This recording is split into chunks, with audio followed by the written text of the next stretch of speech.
At this place in history, we're in Hardwick with Executive Director of the Vermont Historical Society, Steve Perkins. What brings us here today? So we're gonna go check out the Hardwick Town House, one of the most wonderful theaters I think you can find in northern Vermont. A very historic structure, and I hear the acoustics are phenomenal. The Hardwick Town House was built in 1860, and it was used as a primary school for 31 years. And it was constructed by the town of Hardwick. A lot of people come in here and they think it was always an opera house, but it was actually converted to an opera house, and I think it was 1893. The new Hardwick Academy was built, and this building was sitting empty, and it's right next to the train depot, so everybody would come into town, and granite industry was booming, and there were a lot of people living around here, so they turned it into a place for entertainment. Put in the balcony, they added the stage, they added the foyer, and it completely changed the purpose. In its early days as an opera house, what kind of entertainment would people come here to see? So traveling vaudeville troupes would probably come through, probably traveling opera shows.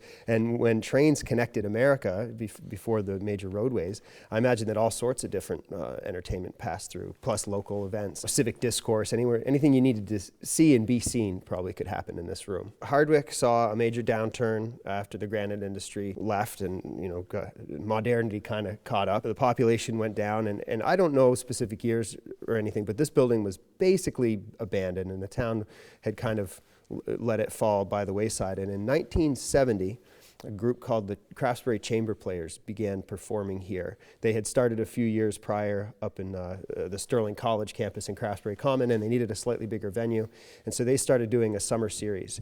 And for many years, that was all that really happened in here. And town meetings started to take place here. Things started getting interesting right around the turn of the century. In 2001, a woman named Addie Smith started the Northeast Kingdom Arts Council, and it is a nonprofit organization dedicated to fostering performing art in this area, and specifically saving this building.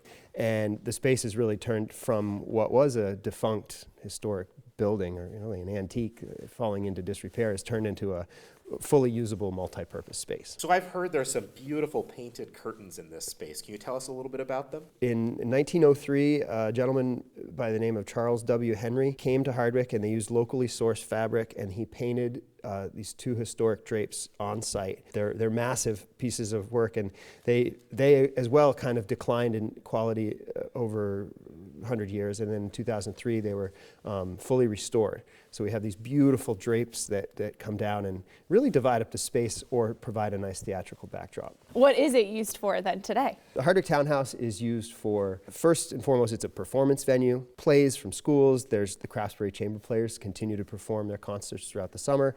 Vermont Vaudeville, which I'm a member of, does 2 shows, spring and fall.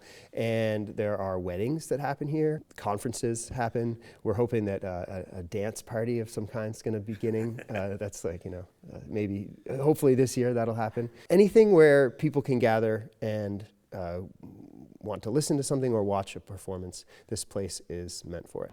At this place in history,